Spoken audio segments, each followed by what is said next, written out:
Good morning, students. Today we are going to learn 10th standard, Unit 7, Supplementary Reader.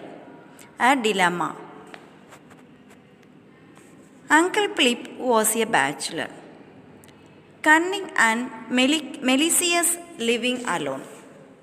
He was much interested in collecting valuable gems and pearls.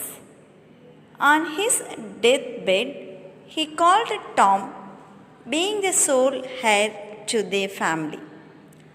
He handed over the iron box containing valuable gems and pearls and warned them to be careful while opening the box, as there was a dynamite in it. After his death, the box became a headache for him. He read books on dynamite, consulted the technicians, doctors, and religious priests. His salary was reduced. The landlady sent him away. He was afraid of succession tax. He met with failure. Finally, he donated the box to the Human Vivisection Center. When Tom was just 37, his uncle Philip died. A week before that event, he sent for him. And here let him say that he had never set eyes on him. He hated his mother, but he did not know why. She told him long before his last illness that he need expect nothing from his father's brother. He was an inventor, an able and ingenious mechanical engineer, and had much money by his improvement in turbine wheels. He was a bachelor, lived alone, cooked his own meals, and collected precious stones, especially rubies and pearls. From the time he made his first money, he had this mania.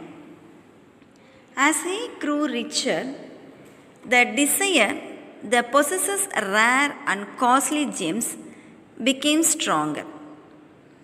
When he brought a new stone, he carried it in his pocket for a month and now and then took it out and looked at it.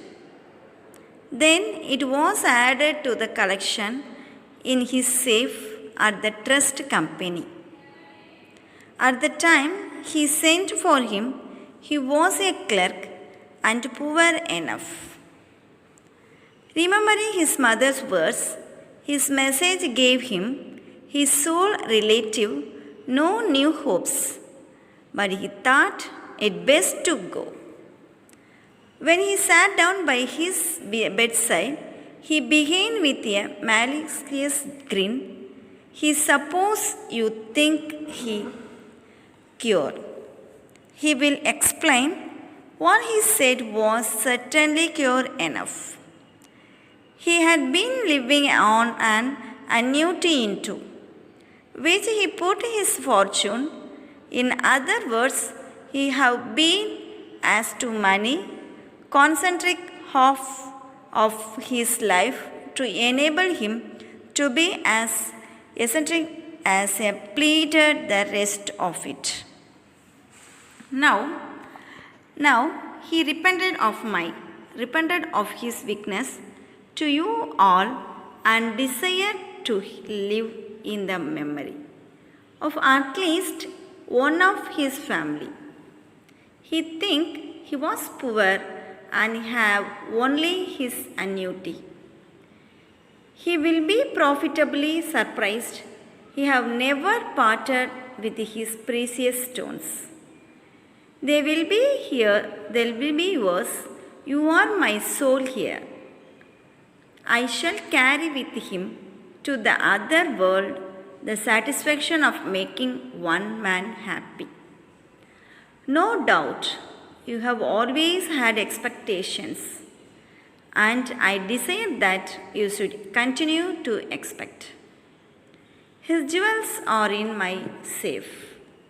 There is nothing else left. When he thanked him, he grinned all over his lean face. When he thanked him, he grinned all over his lean face and said, "You will have to pay for my funeral." He must say that he never looked forward to any expenditure with more pleasure than to what it would cost me to put him away in the earth. As he rose to go, he said, "The rubies are valuable. They are in my safe at the trust company. Before you unlock the box, be very careful to read a letter which lies on top of it, and be sure not to shake the box. I thought this odd. Don't come back. It won't hasten things. The rubies are valuable. They are in my safe at the trust company.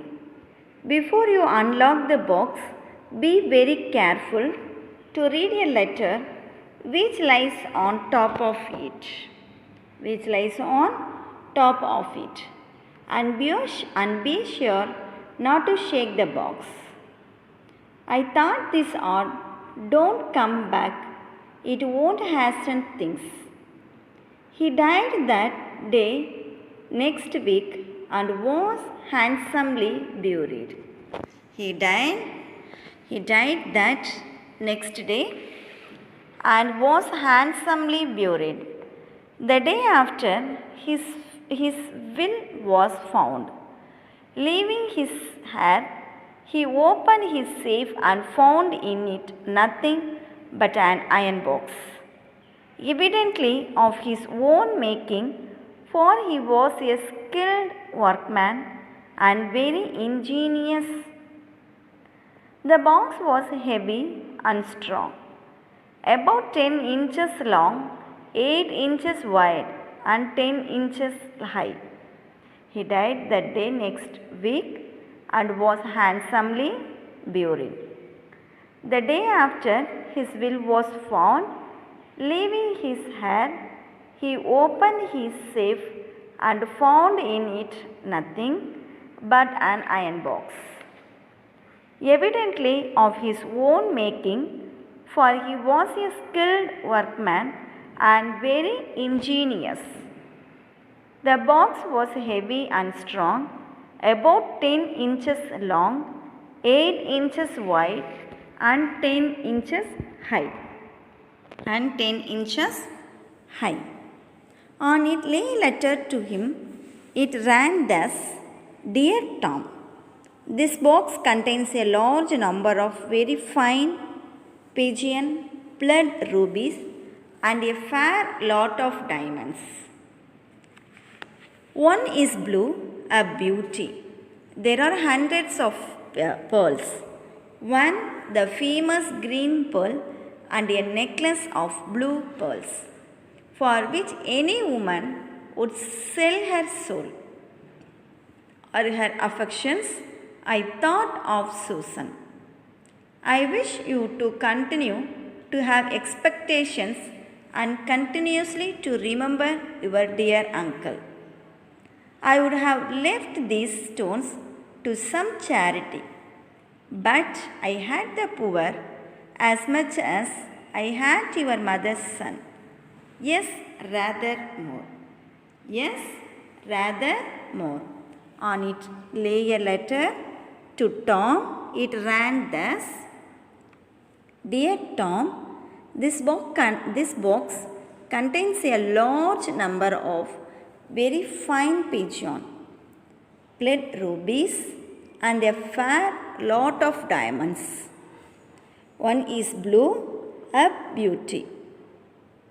There are hundreds of pearls, one the famous green pearl, and a necklace of blue pearls, for which any woman would sell her soul or her affections. I thought of Susan. I wish you to continue to have expectations and continuously to remember your dear uncle. I would have left these stones to some charity. But I had the poor as much as I had your mother's son. Yes, rather more. Okay, students, I hope you are all understood this story. I will continue the remaining story to the next video. Thank you.